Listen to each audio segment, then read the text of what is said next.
আজকে আমরা ধারাবাহিকতাকে উপেক্ষা করে রমজান যেহেতু আবার শেষের দিকে, কাজেই রমজানের কিছু গুরুত্বপূর্ণ দু একটি কথা সহ লাইলাতুল কদর ও ইতিকাফ আরও কিছু জরুরি কথা নিয়ে আজকের এক গুরুত্বপূর্ণ সংক্ষিপ্ত তথ্যবহল বিবরণের চেষ্টা করব ইনশাআল্লাহুল আজিজ। সামনের জুমায় আমরা আলোচনা পেশ করব ইনশাআল্লাহ। তা হবে সাদাকাতুল ফিতর, তা হবে ঈদুল ফিতর। সাদাকাতুল ফিতর কি হবে, কি পরিমাণ হবে, ঈদুল ফিতর কেমন হবে, সালাত কেমন হবে, কিভাবে আসতে হবে, যেতে হবে, কি দোয়া পড়তে হবে, এ ব্যাপারে আমরা সামনের জুমায় এক গুরুত্বপূর্ণ বিস্তারিত বিবরণের চেষ্টা করব ইনশাআল্লাহুল আজিজ। সম্মানিত মসজিদের মুসাল্লি, দিনী ভাই বোন, আমরা হয়তোবা রমজানকে যথাযথভাবে জানতে না পারার কারণে, বুঝতে না পারার কারণে মূল্যায়ন করতে পারি না। মানুষকে সম্মান করে তখন যখন মানুষকে চিনতে পারে। যখন মানুষকে চিনতে পারে মানুষ যে ইনি আমাদের উচ্চ শিক্ষিত একজন ব্যক্তি, তাকে সম্মান করতে হবে, মূল্যায়ন করতে হবে, তখন তার জন্য মূল্যায়ন করা প্রয়োজন মনে করে কোথায় বসতে দিতে হবে, কোথায় থাকতে দিতে হবে, এইটা মানুষ প্রয়োজন মনে করে। কেন? ও জেনেছে যে লোকটা এই মানের। তো আমরা যদি রমজানকে বুঝতে পারতাম যে রমজান আসলে আমাদের জন্য কি, তাহলে আমরা রমজানকে যথাযথভাবে মূল্যায়ন করতে পারতাম। তা আমরা দেখি রমজান আমাদের কাছে আসে আর যায়। আমরা রমজান মাসে এক মাস সিয়াম পালন করতে হবে, তা করে থাকি, এইটুকু আমাদের কাজ। যদিও আগের তুলনায় বর্তমান পরিস্থিতিতে মানুষ রমজানকে মূল্যায়ন করতে পারে না, আগে বেশি করতে পারত। কেন? আগে এত কাজ প্রয়োজন ঝামেলা ছিল না, আর এত খাওয়ার প্রস্তুতি ছিল না। খাওয়ার প্রস্তুতি যত হবে, পোশাক পাতির প্রস্তুতি যত হবে, তত হাট বাজার ক্রয় বিক্রয় প্রয়োজন তত বেশি হবে। প্রয়োজন যত বেশি হবে, রমজানকে মূল্যায়ন করা তত কম হবে। মানুষ যখন সামাজিক নিজ প্রয়োজনে ব্যস্ত থাকবে, তখন রমজানকে যথাযথভাবে মূল্যায়ন করতে পারবে না। রাসূল সাল্লাল্লাহু আলাইহি সাল্লামের একাধিক হাদিস থেকে বোঝা যায় যে দিন 12টার পরে আকাশের দরজা খুলে দেওয়া হয়, কিছু সময় খোলা থাকে। ওই সময়ে রাসূল সাল্লাল্লাহু আলাইহি সাল্লাম 2 রাকাত 4 রাকাত সালাত আদায় করে নিতেন, আর বলতেন যে এখন যা বলবে সেটাই কবুল হয়ে যাবে। কেন? দরজা খুলে দেওয়া হয়েছে। রাত 12টার পরেও আকাশের দরজা খুলে দেওয়া হয়, তখন মানুষ যা বলে সেইটা গ্রহণ হয়ে যায়। রাসূল সাল্লাল্লাহু আলাইহি ওয়াসাল্লাম বলেছেন, আজান দেওয়া হলে আকাশের দরজা খুলে দেওয়া হয়, মানুষ যা বলে সেইটা আল্লাহ তাআলা মেনে নেন। দরজা খুলে দেওয়া হয়েছে মূলত এই জন্য। তবে এই সময়গুলিতে একটা সময় পরিমাণ দরজা খোলা থাকে, কিন্তু রমজান এক অবাক আশ্চর্য ভিন্ন ধরনের মাস, যে পুরো রমজান আকাশের দরজা খোলা থাকে 24 ঘন্টা। ওই যে আপনার শাবান শেষ হয়ে রমজানের রাত ঢুকেছে, রাত আগেই ঢুকে, যার কারণে আমরা তারাবি আগেই পড়ি, অথচ এখনও সিয়াম রোজা চালুই হয়নি, তার আগেই আমরা তারাবি পড়ছি। মানে রাত থেকেই শুরু হয় রমজান। আবার যেদিন শাওয়াল মাসের রাত ঢুকে যাবে, সেদিন দরজাগুলি বন্ধ হয়ে যাবে। এই পুরো মাস 24 ঘন্টা দরজা খোলা আছে। কে মূল্যায়ন করবে, কে করতে পারে, কে বুঝে? বক্তব্য গতানুগতিক, আমরাও গতানুগতিক, আমাদেরও প্রয়োজন আছে, সামাজিক প্রয়োজন, ছেলে মেয়ে। ব্যবসা বাণিজ্য 11 মাসে ব্যবসা যা হয়েছে এই মাসে তার সমান বা তার চেয়ে বেশি হতে হবে। যদি তাই হতে হয় তাহলে ব্যস্ততা বেশি হবে, কেননা প্রত্যেকটা স্তরের লোককে সাপ্লাই দিতে হবে জিনিস।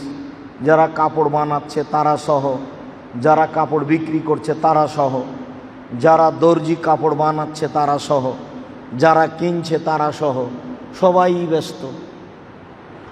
যারা ইফতারি বানাচ্ছে তারা সহ, যারা ইফতারি কিনছে তারা, যারা হাটে বাজারে যাচ্ছে, সব জায়গাতে মানুষ ব্যস্ত আছে। ব্যস্ততা যত বেশি মূল্যায়ন তত কম। না বুঝতে পারার কারণে রমজান পার হয়ে যাচ্ছে, কি করতে পারি? রাসূল সাল্লাল্লাহু আলাইহি সাল্লাম বললেন 3 শ্রেণীর মানুষ হতভাগা দুর্ভাগ্য ব্যক্তি। তার এক শ্রেণীর মানুষ বৃদ্ধ পিতামাতাকে পেল, তারপরে তার পাপ মোচন করতে পারল না, একজন হতভাগা ব্যক্তি। একটা বড় সুযোগ এসেছিল কিন্তু তা নিতে পারল না।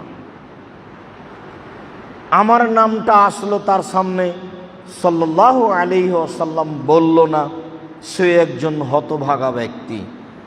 আমার এক পক্ষ থেকে একটা বড় কিছু সুপারিশ পেয়ে যেত, সেটাও নিতে পারল না।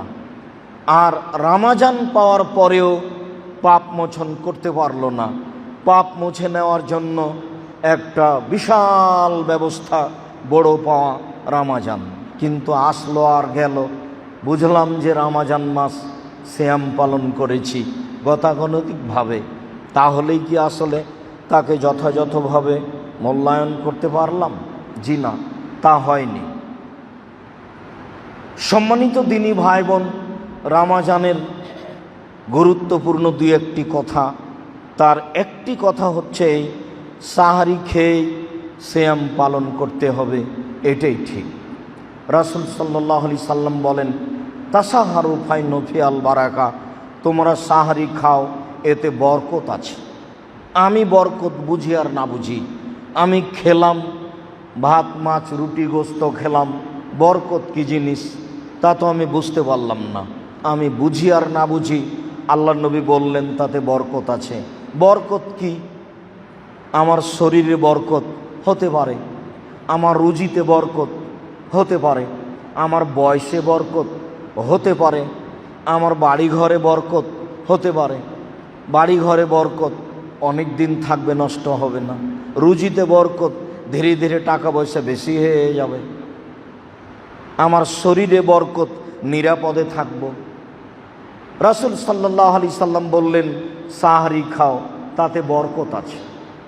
কিভাবে বরকত তা তিনি বললেন না, তাই তিনি বললেন একবারে 1 ঢোক পানি হলেও পান করে সাহারি খেতে হবে।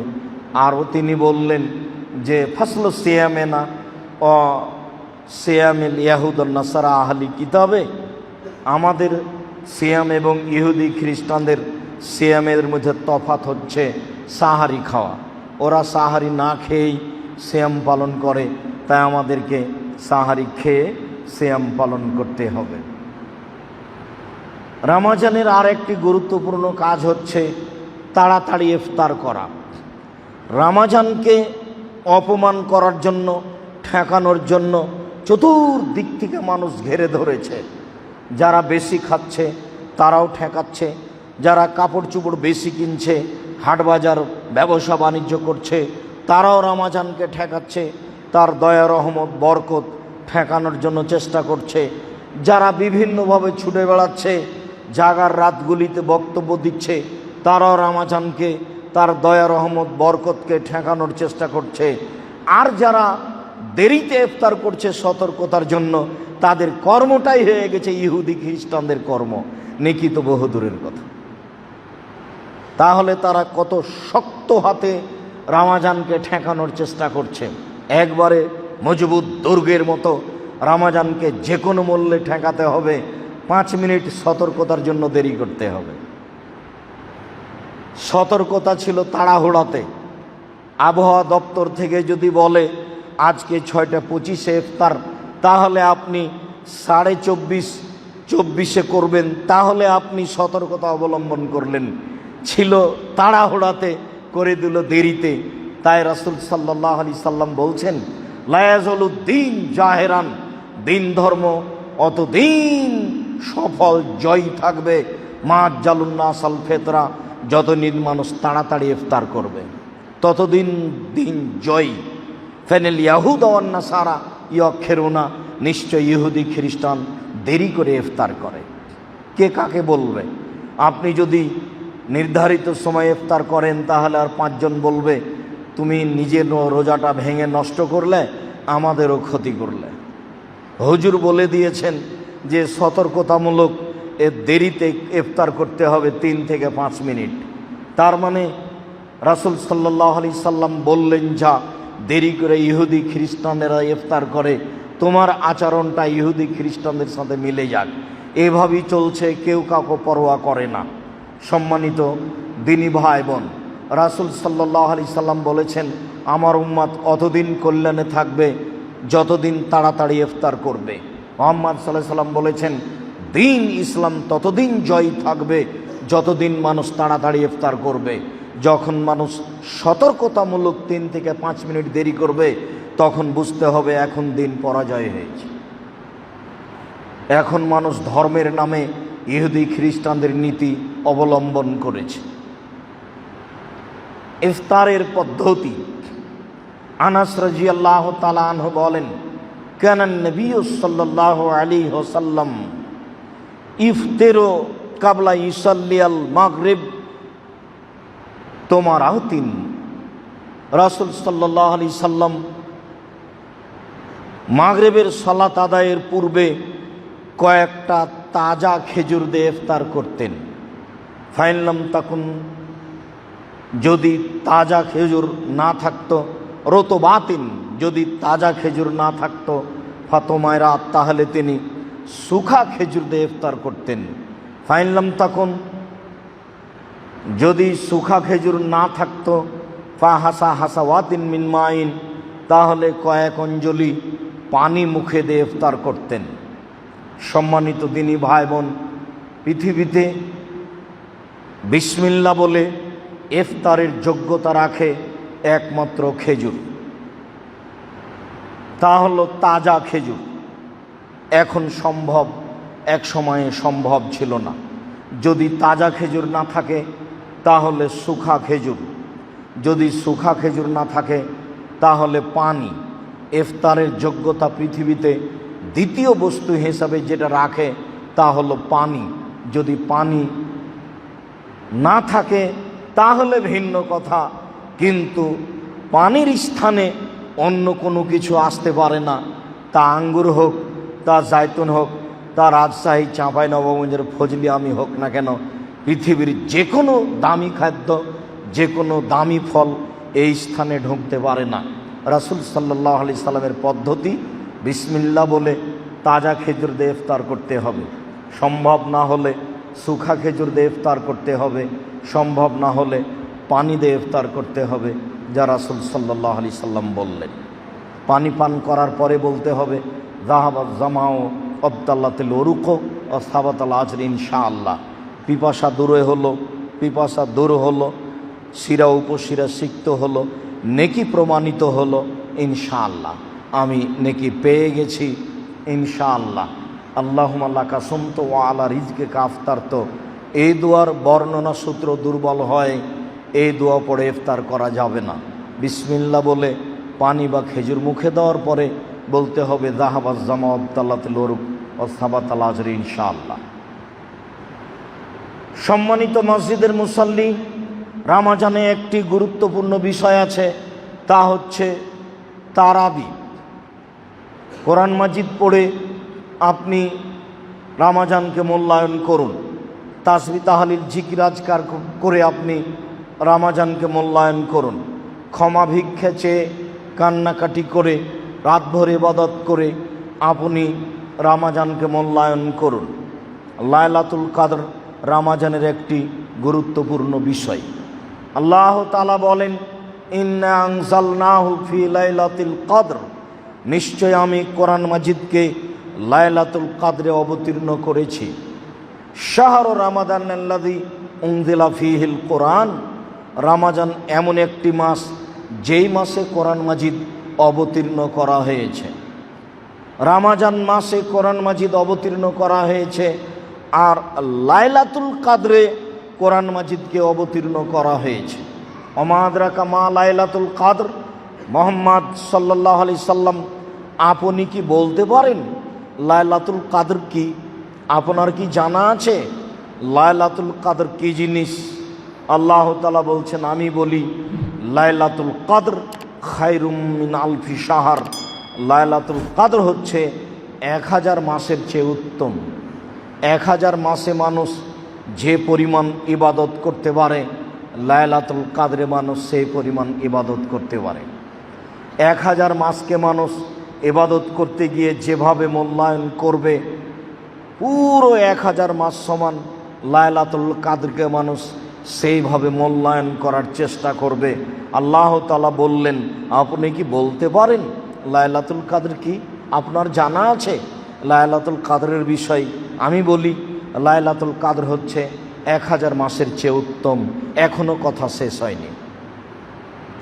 তানাজ্জালুল মালাইকাতু ওয়ার রূহ, লাইলাতুল কাদরে অসংখ্য ফেরেশতা, কঙ্কর যত আছে, পাথর ভাঙাচুরা, এরকম পরিমাণ ফেরেশতা আকাশ থেকে নেমে আসেন। আর রূহ, সম্মানিত ফেরেশতা জগতে সবচেয়ে সম্মানী দামি ফেরেশতা জিবরাইল আলাইহিস সালামও নেমে আসেন। লাইলাতুল কাদরের মর্যাদা, সেই দিন সমস্ত ফেরেশতা প্রথম আকাশে নিচে পৃথিবীতে নেমে আসেন, লাইলাতুল কাদরও নেমে আসেন।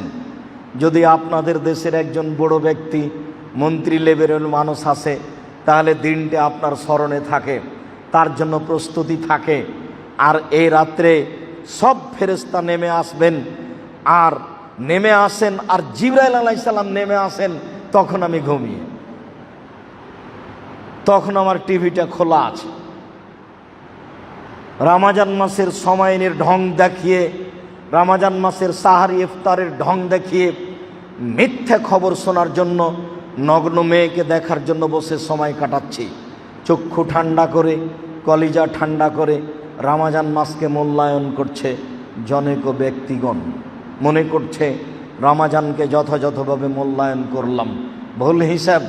নগ্ন মেয়েকে দেখে কলিজা ঠান্ডা করে, চক্ষু ঠান্ডা করে রমজানকে মূল্যায়ন করা যায় না, এটা ভুল হিসাব।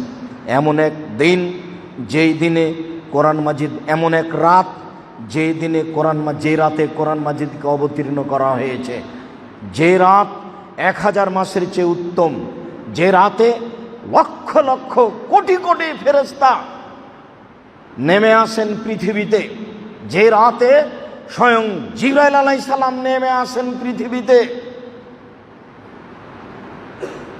ফিহা বেইজনে রব্বিহিম, তাদের প্রতিপালকের আদেশে আসে। মিন কুল্লি আমর, প্রত্যেকটা বিষয় নিয়ে। 1 বছরে যত মানুষ জন্ম নিবে, 1 বছরে যত মানুষ মারা যাবে, 1 বছরে যত মানুষ কর্ম করবে, 1 বছরে যত মানুষের রুজি হবে, 1 বছরে সারা পৃথিবীতে যা কিছু হবে সব কিছু নিয়ে ফেরেশতাগণ নেমে আসেন। যা আল্লাহ তাআলা বলেন, আল্লাহ তাআলা বলেন, সালামুন হিয়া হাত্তা মাতলাইল ফজর, এই রাত প্রশান্তি সহকারে, মর্যাদা সহকারে, পরিষ্কার পরিচ্ছন্ন হয়ে ফজর পর্যন্ত অবিরাম থাকে, ফেরেশতাগণ থাকেন। হাদিসে এসেছে, একটু পরে আসবে, লা ইয়াখরুজু শাইতানুহা, এই রাতে শয়তান যারা পৃথিবীতে চলাচল করে তারা বের হতে পারবে না, তারা ওই রাতে বের হতে পারে না। এই রাত হলো জিবরাইল আলাইহিস সালামের রাত, এ রাত হলো ফেরেশতাগণের নেমে আসার রাত, এ রাত হলো কোরআন মাজিদ অবতীর্ণ করার রাত, এ রাত হলো 1000 মাসের চেয়ে উত্তম ইবাদত করার রাত। কি দিয়ে বুঝায় আপনাকে আমি লাইলাতুল কাদর কি জিনিস? আল্লাহ তাআলা বলেন, ইন্না আনজালনাহু ফি লাইলাতিন মুবারাকা, নিশ্চয় আমি কোরআন মাজিদকে মঙ্গলময় বরকতময় রাতে অবতীর্ণ করেছি। আল্লাহ তাআলা বলছেন লাইলাতুল কাদর হচ্ছে মঙ্গলময় রাত, বরকতময় রাত। ইন্না কুন্না মুনদিরিন, নিশ্চয় আমি এই দিনে মানুষকে সতর্ক করে থাকি। আল্লাহ তাআলা বলেন ফিহা ইউফরাকু মিন কুল্লি আমরিন হাকিম, এই দিনে ফয়সালা করা হয় প্রত্যেকটা জ্ঞান সম্পূর্ণ বিষয়ে। যা কিছু করা হয় ছোট হোক বড় হোক, সব কিছু বিবেকপূর্ণ, জ্ঞান সম্পূর্ণ। এমন কোনো সিদ্ধান্ত সেদিন হবে না যাতে কিয়ামত পর্যন্ত করা আপত্তি থেকে যেতে পারে। যদি বিবেচনা করে দেখে তাহলে দেখবে ঠিকই আছে, আমরুন হাকিম। আল্লাহ তাআলা বলছেন মিন কুল্লি আমরিন হাকিম, প্রত্যেকটা জ্ঞান সম্পন্ন বিষয়ের সিদ্ধান্ত নেওয়া হয়, ফয়সালা করা হয়। আমরান মিন ইনদে রব্বিনা, বিষয়গুলি থাকে আমাদের প্রতিপালকের পক্ষ থেকে। যা কিছু ঘটে, যা কিছু হয় লাইলাতুল কাদরে, তা কিছু হয় আল্লাহর পক্ষ থেকে। কাজেই তাতে সন্দেহের কিছু থাকে না। কোরআন মাজিদ তো আপনাকে আমাকে বুঝাতে পারলাম না। হুজুর তো বলেছেন কোরআন মাজিদে যদি উচ্চারণ ভুল হয় তাহলে গুনাহ হয়ে যাবে, তাই আপনি পড়তে চাচ্ছেন না। হুজুর তো বলেছেন যে বুঝতে না পারলে কোরআন মাজিদ না পড়াই ভালো। হুজুরের বাপও বুঝে না। হুজুর তো বহু দূরের কথা। যারা বড় বড় মুফাসসির পৃথিবীতে, তারাও বলেছেন আমি যেটুকু বুঝেছি সেটুকু বললাম, আমি বুঝেছি কোরআনে কথা নয়। অতএব তার সিদ্ধান্ত ভুল। বরং রাসূল সাল্লাল্লাহু আলাইহি সাল্লাম বলছেন আল মাহিরু বিল কোরআনে মা সাফারাতিল কিরামিল বারারা, যারা কোরআনের উপর দক্ষ, কিছু বুঝে, ভালো পড়তে পারে, তারা দামি দামি ফেরেশতাদের সাথে থাকবে, তারা খুব সম্মানী মানুষ। আর যারা কোরআন মাজিদ ভালো করে পড়তে পারে না, ইয়াতাতাউ ফিহে, কোন রকম করে ছেঁচড়া মেচড়া করে টেনে হেঁচড়ে পড়ে, রাসূল সাল্লাল্লাহু আলাইহি ওয়াসাল্লাম বলছেন লাহু আজরান, তার জন্য ডবল নেকি আছে। ও তো হাফেজ সাহেব শুধু পড়তে পারে, ও তো তার অর্থ জানে না। ও তো গাধা বুখারীকে বহন করার মতো। যার জন্য চিরদিন আমি বলে আসছি যে শুধু হিফজখানা প্রতিষ্ঠানের নামে খুলিয়েন না, হিফজখানার সাথে সাথে কোরআন হাদিস শিক্ষারও ব্যবস্থা থাকতে হবে। নইলে হাফেজের নাম দিয়ে মানুষ মূর্খ হয়ে যাবে। কি করে তার মাথায় জাগলো যে সুন্দর করে পড়তে পারেনি তাই সে পাপী? রাসূল সাল্লাল্লাহু আলাইহি ওয়াসাল্লাম বলছেন যে ব্যক্তি টানা হেঁচড়া করে, ছেঁচড়া মেচড়া করে, কোন রকম করে পড়তে পারে, তার জন্য ডবল নেকি। যে কোনো মূল্যে আপনাকে কোরআন মাজিদ পড়তে শিখতে হবে। মহান আল্লাহ বলেন হাযা যিকরুন মুবারাকুন, নিশ্চয় এটা মঙ্গলময় জিকির। জিকির হিসেবে পৃথিবীতে যত কিছু আছে, সুবহানাল্লাহ হোক, আলহামদুলিল্লাহ হোক, লা ইলাহা ইল্লাল্লাহ হোক, আল্লাহু আকবার হোক, সুবহানাল্লাহি ওয়া বিহামদিহি সুবহানাল্লাহিল আযীম হোক, পৃথিবীতে যত জিকির আছে তার চেয়ে উপরের জিকির, সম্মানিত জিকির, মঙ্গলময় জিকির হচ্ছে কোরআন। এ কথা আল্লাহ নিজে বলছেন। ওয়া হাযা যিকরুন মুবারাক আনজালনাহু, আমি এটা অবতীর্ণ করেছি। আনতুম লাহু মুনকিরুন, তোমরা এই কোরআনকে বুঝতে চাও না, অস্বীকার করো, দূরে থাকো। এটাই সবচেয়ে বড় জিকির। মহান আল্লাহ বলেন ওয়া হাযা কিতাবুন আনজালনাহু মুবারাকুন, এই মঙ্গলময় কিতাব যেটা আমি মানুষের জন্য অবতীর্ণ করেছি, ফাত্তাবিউহু, পৃথিবীর মানুষ তোমরা এই কোরআন মাজিদ মেনে চলার চেষ্টা করো।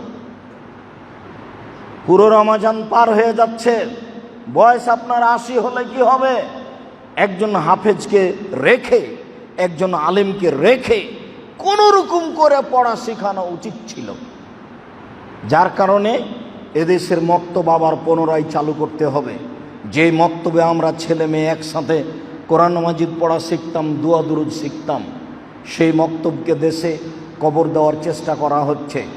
জামিয়া সালাফের পক্ষে থেকে একটি শাখা আছে আদ-দাওয়া ইলাল্লাহ। আদ-দাওয়া ইলাল্লাহর একটি গুরুত্বপূর্ণ অংশ হচ্ছে এদেশে মক্তব চালু করা। আপাতত রমজান মাসে আদ-দাওয়া ইলাল্লাহর সদস্যরা প্রায় 300টি মক্তব চালু রেখেছে। প্রায় 200টি মক্তব উত্তরবঙ্গে নিয়মিত চালু করেছে। সম্মানিত মসজিদের মুসল্লি, কোরআন মাজিদকে যথাযথভাবে মূল্যায়ন করার জন্য অনুরোধ জানাচ্ছি। তা পড়ে যে কোনো মূল্যে, তা সম্ভবপর বুঝে যে কোনো মূল্যে 24 ঘন্টায় একবার না একবার আপনাকে কোরআন মাজিদ পড়তেই হবে, নইলে কোরআন মাজিদ আপনার বিপক্ষে দাঁড়াবে বিচারের মাঠে। আল কোরআন হুজ্জাতুন লাকা ওয়া আলাইকা, কোরআন আপনার পক্ষেও হতে পারে, কোরআন আপনার বিপক্ষেও হতে পারে। তখন কি হবে? আবার রাসূল সাল্লাল্লাহু আলাইহি সাল্লাম বলছেন কোরআন মাজিদ আপনার জন্য সুপারিশ করবে। আবার রাসূল সাল্লাল্লাহু আলাইহি সাল্লাম বলছেন সূরা মুলক যে রাতে পড়বে তার কবরের শাস্তি হবে না। 4 ধরনের মানুষের কবরের শাস্তি হবে না। 1, যারা রাতে সূরা মুলক পড়ে তাদের কবরের শাস্তি হবে না।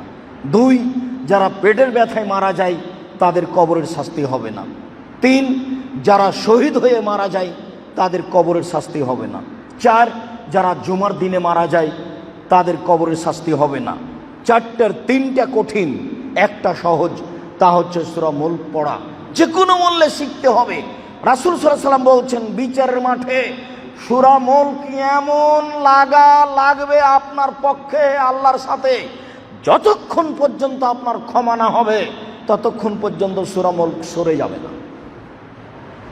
আর সূরা বাকারা আর আলে ইমরান তো একেবারে তর্ক বিতর্ক হইচই লাগিয়ে দিবে। যতবার আল্লাহ বলবেন না ততবার সূরা বাকারা আর আলে ইমরান বলবেন না। আগে তার জান্নাত ঘোষণা হতে হবে, তারপরে কোনো কথা।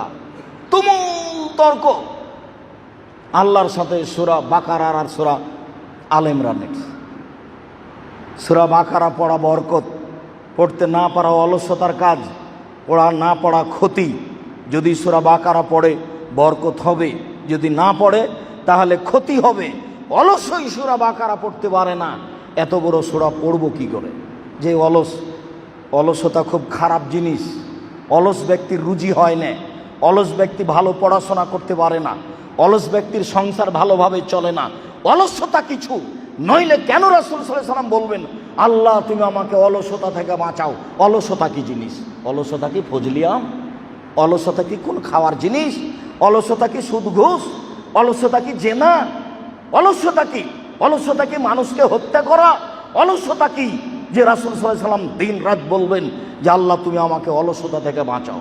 অলস ব্যক্তি সূরা বাকারা পড়তে পারে না, অলস ব্যক্তির রুজিতে বরকত হয় না, অলস ব্যক্তির জীবনে অশান্তি নেমে আসে, অলস ব্যক্তি ভালো করে পড়াশোনা করতে পারে না, অলস ব্যক্তি ভালো করে জমি চাষ করতে পারে না, অলস ব্যক্তি ভালো করে ব্যবসা করতে পারে না। উত্তম সহকারে নিজ কর্মকে শক্তভাবে চেপে ধরতে হবে, পারে যে সে অলস নয়। সম্মানিত দ্বীনি মুসল্লি ভাই বোন, খুব খেয়াল করে থাকবেন, অলস ব্যক্তি সূরা বাকারা পড়তে পারে না, যা রাসূল সাল্লাল্লাহু আলাইহি সাল্লাম বললেন আল্লাহ তুমি আমাদেরকে রমজান লাইলাতুল কাদরকে যথাযথভাবে মূল্যায়ন করার তৌফিক দান করো। আল্লাহুম্মা আমিন।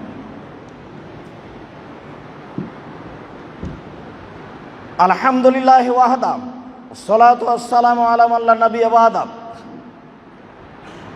আবু হুরায়রা রাদিয়াল্লাহু তাআলা আনহু বলেন রাসূল সাল্লাল্লাহু আলাইহি ওয়াসাল্লাম বলেছেন তাহাররাউ লাইলাতুল কাদরে ফিল বিত্রে মিনাল আওয়াখিল আশার মিনাল সিল আওয়াখির মিন রমাজানা, তোমরা লাইলাতুল কাদরকে অন্বেষণ করো, খুঁজে বের করো শেষ দশকে বিজোড় রাতে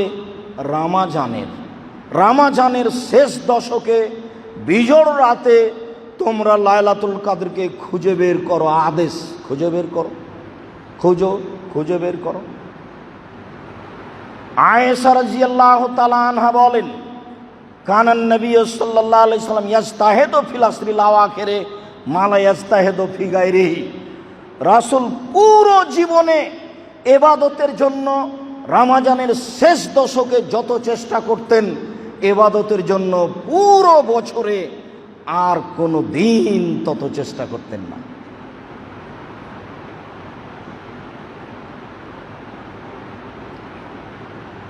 ইবাদতের জন্য রমজানের শেষ তথ চেষ্টা ছিল তার জীবন বাজি রেখে। আয়েশা রাদিয়াল্লাহু তাআলা আনহা বলেন, এজা দাখাল আশরুল আওয়াখির, যখন রমজানের শেষ দশক চলে আসতো, সাদ্দা মিজারাহু, রাসূল সাল্লাল্লাহু আলাইহি ওয়াসাল্লাম লুঙ্গি বেঁধে নিতেন, লুঙ্গি গুটিয়ে নিতেন। আসলে তো লুঙ্গি গুটানো বুঝায় চাষি মানুষ জমি চাষ করতে নামে যখন যারা কাঠ ফাড়ে তখন লুঙ্গি গুটিয়ে নেয় তাকে বলে। তো মুহাম্মদ সাল্লাল্লাহু আলাইহি ওয়াসাল্লাম কি কাজে নামছেন যে লুঙ্গি গুটিয়ে নেবেন? তার মানে রমজানের শেষ দশককে তিনি যথাযথভাবে মূল্যায়ন করবেন, তাই তিনি প্রস্তুতি নিচ্ছেন জীবন বাজি রেখে। লুঙ্গি বেঁধে নিতেন, ওয়াহিয়া লাইলাহু, রাতে জেগে থাকতেন, ওয়াইকাজালাহু, পরিবারকে জাগাতেন। তাহলে একাই তিনি ইবাদতের চেষ্টা করতেন না, পরিবার সহ। চলো সবাই মিলে ইবাদত করি, সবাই মিলে তাসবিহ তাহলিল জিকির আজকার ক্ষমা ভিক্ষে যাই। ক্ষমা আজকেই নিতে হবে, যে কোনো মূল্যে। সকাল হতে দিতে হবে না, সকাল হওয়ার আগে ক্ষমা হতে হবে, তারপরে সকাল।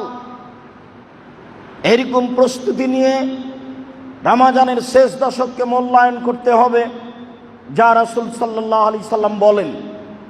তাই আয়েশা রাদিয়াল্লাহু তাআলা আনহা বললেন, আল্লাহর নবী, আর আইতা ইন আলিমতু আইয়ু লাইলাতিন লাইলাতুল কদর মা আকুলু ফিহা, আমি যদি বুঝতে পারি লাইলাতুল কদর কোনটা, তাহলে আমি কি করব, কি বলবো, আপনি একটু বলেন তো। তখন আল্লাহ রাসূল বলছেন, কুলি, তুমি বলো, আল্লাহুম্মা ইন্নাকা আফুবুন, হে আল্লাহ তুমি ক্ষমাশীল, তুহিব্বুল আফওয়া, তুমি ক্ষমাকে ভালোবাসো, ফাফু আন্নি, আমাকে ক্ষমা করো। শেষের বাক্যটার আগে দুইটা বাক্য বলা হয়েছে, তাতে তার প্রশংসা করা হয়েছে। হঠাৎ করে কোনো জিনিস বলা যায় না, আগে কিছু বলতে হয়। আলহামদুলিল্লাহ রাব্বিল আলামিন, তার আগে প্রশংসা, অনেক পরে ইহদিনাস সিরাতাল মুস্তাকিম, সোজা পথ দেখাও। আল্লাহ সরাসরি কথা ভালোবাসেন না। প্রথম বাক্যে তার প্রশংসা, আল্লাহুম্মা ইন্নাকা আফুবুন, হে আল্লাহ তুমি ক্ষমাশীল। তাতে তিনি খুশি হয়ে যাবেন, হ্যাঁ আমি তো গাফফার, আমি খুব বেশি ক্ষমা করি, গাফুর রহিম, বেহিসাব ক্ষমা করেন তিনি। যখন আপনি বলবেন আল্লাহুম্মা ইন্নাকা আফুবুন, হে আল্লাহ তুমি ক্ষমাশীল, তখন উনি খুশি হয়ে গেছেন। পরের বাক্য, তুহিব্বুল আফওয়া, তুমি তো ক্ষমাকে ভালোবাসো, হ্যাঁ আমি তো গাফফার, ক্ষমা তো ভালোবাসেনি তিনি, ক্ষমাকে ভালোবাসো। তাহলে যদি তুমি গাফফার হয়ে থাকো, ক্ষমা করা ভালোবাসো, তো ফাফু আন্নি, আমাকে ক্ষমা করে দাও। আগের তিনটা যদি ঠিক হয় তো শেষেরটাও ঠিক হবে। আগের দুইটা যদি ঠিক হয়, আগের দুইটা চূড়ান্ত সঠিক, অতএব ক্ষমা পাবো, এটাও চূড়ান্ত সঠিক, পাবোই পাবো, নিরাশার কিছু নেই। পৃথিবীর কোনো পাপই যেন নিরাশা না হয়।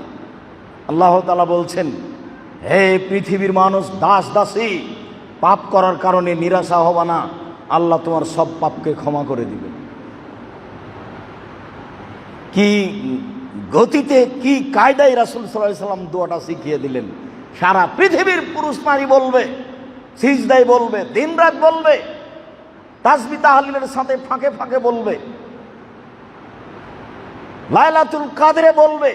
যা আয়েশা রাদিয়াল্লাহু তাআলা আনহা বলেন, আব্দুল্লাহ ইবনে আব্বাস রাদিয়াল্লাহু তাআলা আনহু বলেন, রাসূল সাল্লাল্লাহু আলাইহি সাল্লাম বলেছেন, ফি লাইলাতুল কদর, লাইলাতুল কদরের ব্যাপারে, লাইলাতুন সামাহাতুন তালকাতুন লা হারাতুন ওয়ালা বারিদা, লাইলাতুল কদর হচ্ছে অতীব শান্তিপূর্ণ, অতীব মর্যাদাপূর্ণ, অতীব পরিষ্কার স্বচ্ছ। সেই রাত খুব বেশি ঠান্ডা হবে না, সে রাত খুব বেশি গরমও হবে না। তুসবেহ শামসুহা, সূর্য যখন সকালে দেখা দিবে, সাবিহাতুহা জাইফাতুন হামরা, সূর্য লাল হয়ে দেখা দিবে, তবে শক্তি ক্ষমতা থাকবে না, শক্তিবিহীন লাল হয়ে দেখা দিবে, কিরণে ক্ষমতা থাকবে না, তাপমাত্রা থাকবে না, লাহা, তার যে একটা ক্ষমতা থাকে এইটা থাকবে না, ক্ষমতাবিহীন অবস্থায়, দুর্বল অবস্থায় সূর্য পূর্ব দিকে দেখা দিবে। রাসূল সাল্লাল্লাহু আলাইহি সাল্লাম বলেন। জাবের রাদিয়াল্লাহু তাআলা আনহু বলেন, রাসূল সাল্লাল্লাহু আলাইহি সাল্লাম বলেছেন, ইন্নী রাআইতু লাইলাতুল কদরে, আমি নিজে লাইলাতুল কদর দেখেছি, ওয়া ইন্নী উনসিতুহা, তবে লাইলাতুল কদর আমাকে ভুলিয়ে দেওয়া হয়েছে। ওয়াহিয়া ফিল আশরিল আওয়াখির, তা হবে শেষ দশকে। লায়ালিহা, রাতগুলি হবে শেষ দশকের, দিনে নয়, তা হবে রাতে, শেষ দশকে। লাইলাতুন সামিহাতুন তালকাতুন বাজলা, তা হবে অতীব প্রশান্তিপূর্ণ, তা হবে অতীব মর্যাদাপূর্ণ, তা হবে অতীব পরিষ্কার, তা হবে অতীব স্বচ্ছ। এই কথা বলার পরে তিনি বলছেন, কান্না ফিহা কামারান, রাত দেখে মনে হবে চন্দ্র হাসছে। রাতের গতি নকল হচ্ছে লাইলাতুল কদরের। রাত দেখে মনে হবে চন্দ্র হাসছে। আল্লাহ ইয়াখরুজু শাইতানুহা, সেই রাতে শয়তান বের হতে পারবে না। অন্তত লাইলাতুল কদরে শয়তান বাঁধা আছে, এটা একটা গতি, সে রাতে শয়তান বের হতে পারবে না। রাসূল সাল্লাল্লাহু আলাইহি সাল্লাম বলেন, হাত্তা ইজিও মুজিউন নাহারে, যতক্ষণ পর্যন্ত সূর্য উঠে আলোকিত না হচ্ছে ততক্ষণ পর্যন্ত শয়তান বের হতে পারবে না। লাইলাতুল কদরের পরিচয় রাসূল সাল্লাল্লাহু আলাইহি সাল্লাম বলেন। আবু সাঈদ খুদরি রাদিয়াল্লাহু তাআলা আনহু বলেন, রাসূল সাল্লাল্লাহু আলাইহি সাল্লাম বলেছেন, ইন্নী রাআইতু লাইলাতুল কদরে, আমি নিজে লাইলাতুল কদর দেখেছি, ওয়া ইন্নী নুসিতুহা, তবে সেটা আমাকে ভুলিয়ে দেওয়া হয়েছে। কোনটা যে লাইলাতুল কদর, আমাকে ভুলিয়ে দেওয়া হয়েছে। ওয়া ইন্নাহা ফিল আশরিল আওয়াখির, অবশ্যই তা হবে শেষ দশকে। ওয়া রাআইতু কান্নী আসজুদু ফি তিনিন ওয়া মাইন, তবে আমি দেখছি নিজেকে আমি যেন মাটি এবং পানির মধ্যে সিজদা করছি। পানি হয়েছে, মাটি কাদা কাদা হয়ে আছে, এরকম পানি ও মাটিতে আমি সিজদা করছি, আমি যেন নিজকে দেখছি। ওয়াকানাল মসজিদ ওয়াকানা সাকফুল মসজিদে, সেই দিন মসজিদের ছাদ ছিল খেজুর গাছের ডালের। সেই দিন মসজিদের ছাদ ছিল খেজুর গাছের ডালের। মানে আসমানিদের দেখতে যদি তোমরা সবে চাও, রহিমউদ্দির ছোট বাড়ি রসুলপুরে যাও, বাড়ি তো নয়, যা পানি হয় তা ভিতরেই পড়ে। তো যা পানি হয় তা খেজুর গাছের পাতা দিয়ে আর কি থামবে, তো মসজিদের ভিতরেই পড়ে। সাহাবী আবু সাঈদ খুদরি রাদিয়াল্লাহু তাআলা আনহু বলেন, সেই দিন মসজিদের ছাদ ছিল খেজুর পাতার, খেজুর গাছের ডালের। মা নারা ফিস সামায়ে শায়ান, আকাশে কোনো মেঘ দেখলাম না। ফাজাত কাজাতুন, হঠাৎ রাতে এক খণ্ড মেঘ আসলো। ফৌম তিরোনা, বেশ ভালো বৃষ্টি হয়ে গেল। অসল্লা বেনা রাসূলুল্লাহ সাল্লাল্লাহু আলাইহি সাল্লাম, আল্লাহ রাসূল আমাদেরকে সালাত আদায় করালেন। ফারাইতু আসারাল তিনে ওয়াল মায়ে আলা ওয়াজহি রাসূলিল্লাহ সাল্লাল্লাহু আলাইহি সাল্লাম, সেই দিন আমি দেখলাম রাসূলের কপালে মাটি ও পানির দাগ, মানে কাদা মাটির দাগ। কাদা মাটির উপরে সিজদা করেছে, সিজদা তো মসজিদে করেছে, তাহলে পানি মসজিদের থামেনি, মানে ছায়া রৌদ্র থামে, পানি থামে না। রাসূল সাল্লাল্লাহু আলাইহি সাল্লামের কপালে দেখলাম যে পানি ও মাটির চিহ্ন। আবার বলছেন সেদিন ছিল মিন সুবহে এহদা ইশরিনা, সেদিন ছিল 21 রাত সকালে। অন্য বর্ণনায় এসেছে সেদিন ছিল 23 রাত সকালে। কিছু বর্ণনা এসেছে তা ছিল 27 রাত, কিছু বর্ণনা এসেছে তা ছিল 25 রাত, কিছু বর্ণনা এসেছে তা ছিল 29 রাত। তবে এই দুটা হাদিসে উল্লেখ হয়েছে 23 রাত আর 21 রাত, যদিও একাধিক সহিহ হাদিস 27 রাতের, তবে নির্ধারণ করার কোনো সুযোগ নেই। সবটাতে বলা হয়েছে, আমাকে ভুলিয়ে দেওয়া হয়েছে। তিনি বলছেন আমি লাইলাতুল কদর দেখলাম, আমি বাড়ি থেকে বের হলাম তোমাদের বলে দিব, বের হয়ে দেখি দুজন মানুষ মারামারি করছে। তো ওদের দেখতে গিয়ে আমি ভুলে গেলাম, আরে সেইটা কোন রাত, ভুলে গেলাম। তারপরে বলছেন যে তোমরা রমজানের শেষ দশক মূল্যায়ন করো। তাহলে কয়েকবার একই কথাই হলো যে তিনি ভুলে গেলেন, ভুলিয়ে দেওয়া হলো। তার মানে মানুষ যেন একদিন ইবাদত করতে না শিখে। এদেশে হাজারো মানুষ 27শে রমজান ইবাদত করতে শিখলো। হুজুরও বললেন, খাওয়া দাওয়া হলো, সবটাই বেশ ভালো হলো, কিন্তু ইবাদত হলো না। তা আবার রাসূলের পদ্ধতিতে হলো না, রমজান মূল্যায়ন করতে পারছি না। সম্মানিত মসজিদের মুসল্লি, সম্মানিত মসজিদের মুসল্লি, আমি এই অংশে এসে আপনাদেরকে আরেকটি জরুরি কথা বলতে চাচ্ছি যে মনে রাখবেন, অনেক ইবাদত আছে পৃথিবীতে। সালাত একটা ইবাদত, সিয়াম একটা ইবাদত, হজ একটা ইবাদত, তাসবিহ তাহলিল একটা ইবাদত, জিকির একটা ইবাদত, দানও একটা ইবাদত।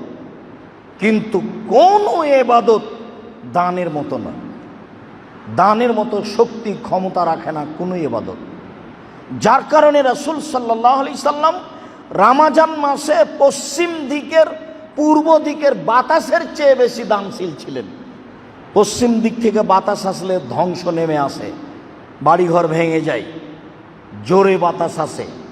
উত্তর দক্ষিণ থেকেও হতে পারে, তবে পূর্ব দিক থেকে বাতাস প্রবাহিত হলে পশু প্রাণী তরুতাজা হয়, ঘাসপালা তরুতাজা হয়। পূর্ব দিকের বাতাস যত উপকারী, রাসূল সাল্লাল্লাহু আলাইহি সাল্লাম বলছেন যে রমজান মাসে তিনি ছিলেন পূর্ব দিকের বাতাসের চেয়ে বেশি দানশীল। বর্ণনাকারী আবু হুরায়রা রাদিয়াল্লাহু তাআলা আনহু বলেন, দানের ব্যাপারে রাসূল সাল্লাল্লাহু আলাইহি সাল্লাম কেন বললেন যে সবাকে দান করতে হবে? কেন? দানই একটা এমন একটা ইবাদত যা দিয়ে মানুষ সহজেই বিপদ থেকে বেঁচে যাবে। অন্য কোনো ইবাদত দিয়ে সহজে বিপদ থেকে বাঁচা যায় না। আর সব ইবাদতগুলি আপনার শুধু নিজের উপকার করে। সিয়াম পালন করবেন, আপনার উপকার। হজ করবেন, আপনার উপকার। কোরআন তেলাওয়াত করবেন, আপনার উপকার। আর যখন আপনি দান করবেন তখন আপনার সহ আর একজনের। আপনি দান করলেন, আপনিও নেকি পেলেন, আপনার মায়ের কবরের শাস্তি বন্ধ হয়ে গেল। আপনি দান করলেন, আল্লাহর রাগটা মিটে গেল, দানের প্রতিক্রিয়া আল্লাহর উপরে গিয়ে পড়ল। আপনি দান করলেন, বিচারের মাঠে আপনার জন্য বিশেষ ছায়া হয়ে গেল দান। দানটাই সরাসরি ছায়া। আপনি দান করলেন, আপনার পাপ মিটে গেল। পানি যেমন, পানির কারণে যেমন আগুন নিভিয়ে যায়। রাসূল সাল্লাল্লাহু আলাইহি সাল্লাম বলছেন, ইন্না সাদকাতা তুতফিউল খাতিয়াতা কামা ইতফিউল মাউন নারা। নিশ্চয় দান মানুষের পাপকে মিটিয়ে দেয়, পানি যেমন আগুনকে নিভিয়ে দেয়। যদিও ভারত, বাংলাদেশ, পাকিস্তানে দানের কথাটাকে মানুষ দুর্বল দৃষ্টিতে বুঝে। কেন? এখন এদেশে স্কুল কলেজ যা দেখছেন এগুলো সব এনজিও, এগুলো ইংরেজদের এনজিও। এক সময়ে শুধুমাত্র মাদ্রাসায় পড়ে মানুষ বিবাহ পড়াতে পারত, জুমার খুতবা দিতে পারত, অফিস আদালত চালাতে পারত। তা ছিল মোগলেরা। 750 বছর করেছে তারা এসেছিল ইরান থেকে। তারা ফার্সি ভাষায় দেশ চালাতো, একটা প্রতিষ্ঠানেই সব কিছু শিখত। যখন রবার্ট ক্লাইভ আসলো, ইংরেজ আসলো, তখন এটাকে বন্ধ করে দিয়ে এই হাই স্কুল প্রাইমারিকে এনজিও হিসেবে ঢুকিয়ে দিল। তখন মানুষ দেখলো, আলেম ওলামা, ধর্মভীরু মানুষেরা, যে আমাদের দিন ধর্ম তো মিটে গেল। যেমন এখন মক্তব মিটে যাচ্ছে। মক্তব কিন্তু এখন আর তেমন নেই, আগে যেভাবে ছিল।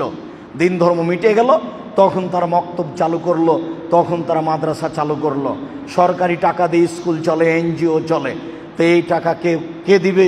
তখন এরা মানুষের কাছে আদায় করতে গেল। ইংরেজদের আগে সরকারি টাকা দিয়ে, মোগলদের টাকা দিয়ে দেশ চলতো, দিন ধর্ম শেখানো হতো।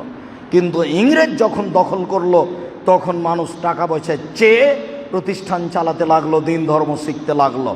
তো যারা শিখতে লাগলো তারা প্রায় গরিব মানুষ, টাকা উঠিয়ে কিছু মানুষ খেয়ে ফেললো। তখন আর পাঁচজন দেখলো ও তো টাকা উঠিয়ে খেয়ে ফেলে, ওকে দিয়ে কি হবে? ধীরে ধীরে ধীরে ধীরে এই পয়েন্টটা দুর্বল হয়ে গেল, যার কারণে দানের কথা বললেই মানুষ একটু দুর্বল দৃষ্টিতে দেখে বা ভালো চোখে মেনে নিতে পারে না। এই সামাজিকতার কারণে, এই primary school, high school, college, বিশ্ববিদ্যালয়, এই এনজিওর কারণে। এটা কিন্তু ইংরেজদের এনজিও। আজও তারা চলে গেছে, কারিকুলাম ঠিকই আছে, ওদেরই দিন, ওদেরই খাতা, ওদেরই হাজিরে, ওদেরই নাম, ওদেরই সম্মান জানানো, ওদেরই স্যালুট জানানো, সব কিছু অফিস আদালত কোর্ট কাচারি তাদের। আর বিচার বিভাগ তো 16 আনাই তাদের। বোরখাটাও পরে থাকে একজন জজ, উকিল, দেখবেন না, ওটা তাদেরই আছে। ওইভাবেই কথা বলতে হবে, ওইভাবেই ডং করতে হবে। চলে গেছে 75-80 বছর হলো, কিন্তু কৃষ্টি কালচার রেখে গেছে, ওইটা বাস্তবায়ন করছে। এরই ফাঁকে আমরা পিছনে পড়ে গেছি, যার জন্য দানটাকে যথাযথভাবে ভালোবাসতে পারি না। মানুষের এবাদতের জগতে সবচেয়ে প্রিয় এবাদত হতে হবে দান।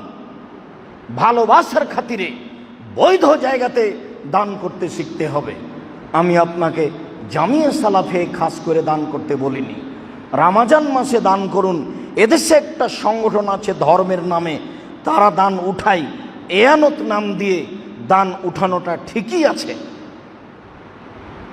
মানুষ যা উপার্জন করে তার থেকে দান হতে হবে। মানুষ যে 20,000 টাকা মাসে বেতন পায় তার থেকে দান হতে হবে। মানুষ যে 1 লক্ষ টাকা মাসে ইনকাম করে তার থেকে দান হতে হবে। মানুষ যে 50 মণ ধান পেয়েছে তার থেকে দান হতে হবে।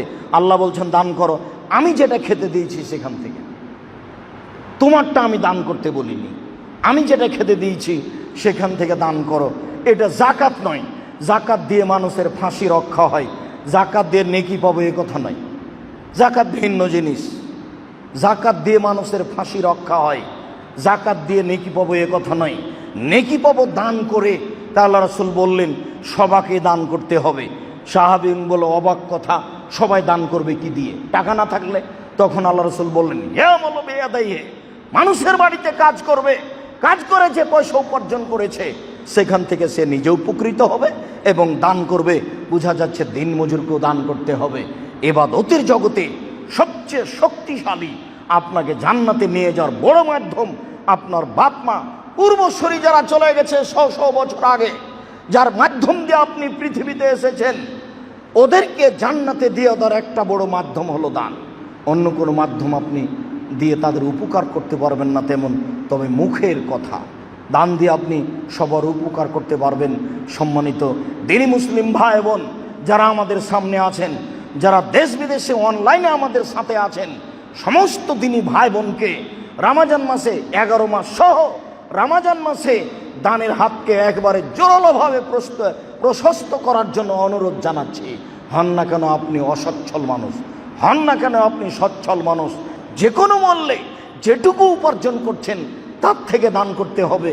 আল্লাহর আদেশ, নবীর আদেশ। আর এটা জান্নাত পর সবচেয়ে বড় মাধ্যম। চলে গেছে যারা, তাদেরকে জান্নাতে নিয়ে যাওয়ার সবচেয়ে বড় মাধ্যম, তাদের কবরের শাস্তি মাফ করে দেওয়ার সবচেয়ে বড় মাধ্যম দান। এইটা আমাদেরকে মনে রাখতে হবে।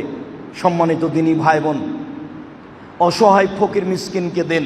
ফকির যে ভিক্ষা করে আর মিসকিন চাইতেও পারে না, সংসারে চলে না, তাকে দিতে হবে। এছাড়া এদেশের কওমি বেসরকারি মাদ্রাসা যেগুলোতে কোরআন হাদিস শিক্ষা দেওয়া হয় একমাত্র আল্লাহকে সন্তুষ্ট করার জন্য, সেখানে কোনো উদ্দেশ্য থাকে না। তবে শিরক বেদাত মুক্ত প্রতিষ্ঠানে দান করবেন। যেখানে শিরক বেদাত হয়, ওই হিফজখানার ছেলেরাকে নিয়ে গিয়ে কোরআন মাজিদ পড়িয়ে কবরে বক্সে দিয়েছে ওর বাপের, পড়লো ছেলেটা, বাপের কবরে বক্সানো যায়। এরকম জায়গাতে দান খায়রাত করা থেকে বিরত থাকাই ভালো হবে, কেননা তাতে পাপের সহযোগিতা করা হবে।